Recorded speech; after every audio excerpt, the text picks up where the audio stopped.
Olá! Nesta aula, nós vamos tirar muitas dúvidas sobre um assunto muito polêmico que tem induzido nossos estudantes ao erro em questões de Enem e vestibulares que envolvam o cálculo da velocidade, utilizando conservação da quantidade de movimento e conservação da quantidade de energia mecânica.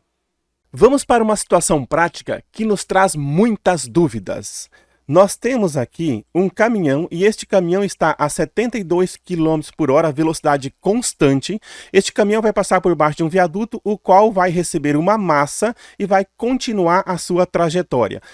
Primeiras questões aqui. Este caminhão permanece com velocidade constante, sua velocidade aumenta ou sua velocidade reduz? Segunda questão muito polêmica que induz vários alunos ao erro. Para você calcular essa possível nova velocidade deste caminhão, você utiliza a conservação da quantidade de movimento ou a conservação da quantidade de energia mecânica? Vamos fazer uma fundamentação teórica em cima desta prática, inserindo alguns valores para tirarmos várias dúvidas, inclusive fazendo os cálculos matemáticos. Para começarmos, paramos o trânsito então e nós estamos soltando aqui essa massa que cairá sobre o caminhão. Pensando aqui em dados, vamos colocar que essa massa que vai cair sobre o caminhão tem 2.000 kg. Ela vai cair e vai se fixar sobre o caminhão. Nós vamos desconsiderar nesta situação o atrito dos pneus com o solo. Nós vamos desconsiderar o atrito dos pneus com o solo e também vamos desconsiderar qualquer curva que o caminhão possa fazer aí para frente. A massa do caminhão vai ser 6.000 kg e ele estará indo a uma velocidade constante de 72 km por hora.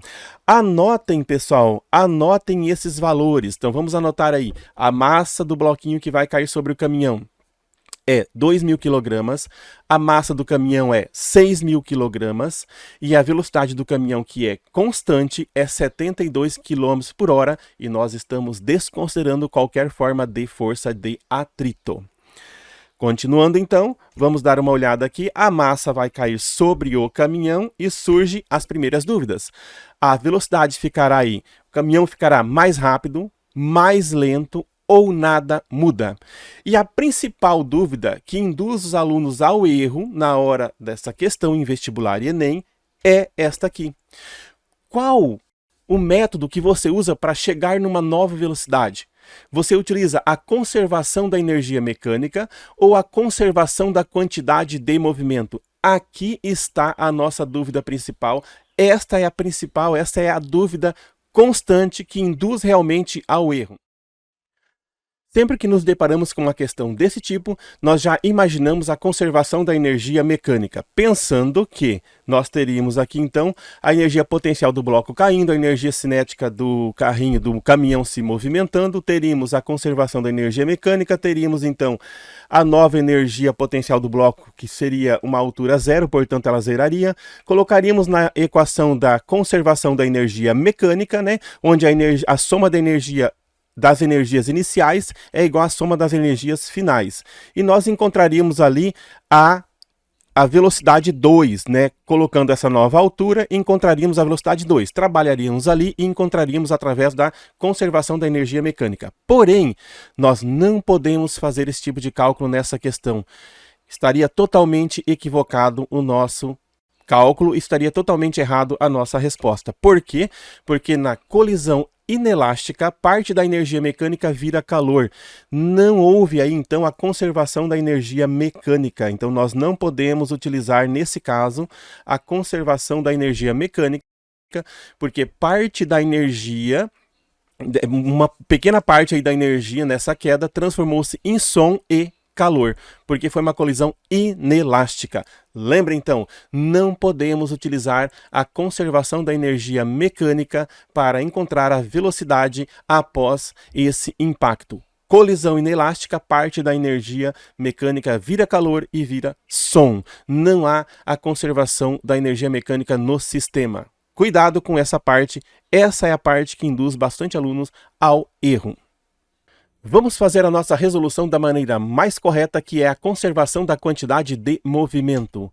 Então, nós temos aqui a massa do bloco, que é 2.000 kg, a massa do caminhão, que é 6.000 kg, e nós temos a velocidade do caminhão, que é 72 km por hora, a qual nós temos que dividir por 3,6 para transformarmos em metros por segundo, uma vez que para o cálculo de quantidade de movimento, nós temos que trabalhar em metros por segundo. Lembrem-se disso, essa é uma parte bem importante para você começar o exercício, transformando a velocidade de quilômetros por hora em metros por segundo. Feito isso, nós temos aqui, ó, vamos analisar então o exato momento do impacto.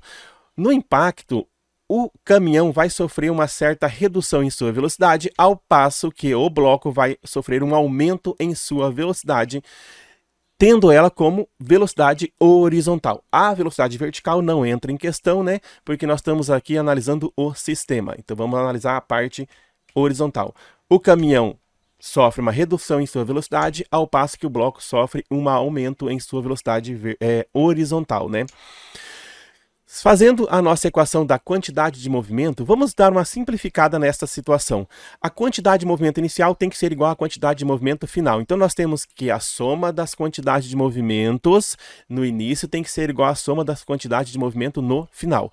Nós temos, então, a massa do caminhão vezes a velocidade 1 do caminhão, mais a massa do bloquinho vezes a velocidade do bloquinho tem que ser igual à massa do caminhão vezes a segunda velocidade que ele vai ter lá no final, mais a massa do bloquinho vezes a segunda velocidade que ele vai ter lá no final.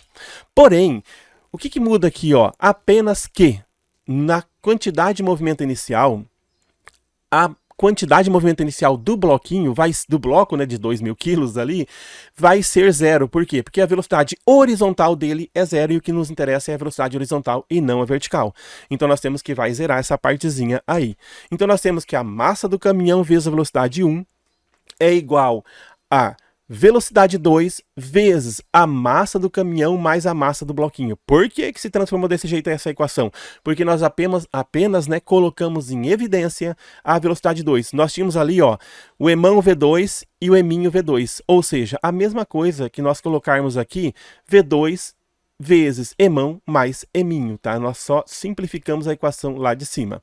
Temos agora, então, ó, colocando aqui do lado esquerdo o V2, o emão V1 continua lá e o emão mais eminho passa dividindo. Trabalhamos a equação e chegamos na conclusão que uma equação simplificada para resolver exercícios dessa forma é a massa maior vezes a velocidade 1 dividido pela massa maior mais a massa menor. Essa é a equação que resolve esse tipo de exercício. Agora que encontramos a equação onde basta multiplicarmos a massa do caminhão pela velocidade 1 e dividirmos pela massa do caminhão mais a massa do bloco, vamos substituir e encontrar a resposta do nosso exercício. Nós temos então que a velocidade 2 vai ser igual a 6.000 kg, que é a massa do caminhão, vezes 20 metros por segundo, que é 72 km por hora, transformado aqui, dividido por 3,6, né? Que dá 20 metros por segundo, dividido por 6.000 kg mais 2.000 kg. Então, nós temos, ó, 6.000 vezes 20 dividido por 6.000 mais 2.000, que é a massa do caminhão mais a massa do bloco. Fazendo 6.000 vezes 20, nós temos 120.000. E 6.000 mais 2.000, nós temos 8.000. 120.000 dividido por 8.000, nós temos 15 metros por segundo. Se quisermos esta resposta em quilômetros por hora, basta multiplicar por 3,6. Temos aqui, então, 54 quilômetros por hora. Então, nossa resposta ficou 54 quilômetros por hora. Espero ter esclarecido algumas dúvidas. Um grande abraço a todos e até a nossa próxima videoaula.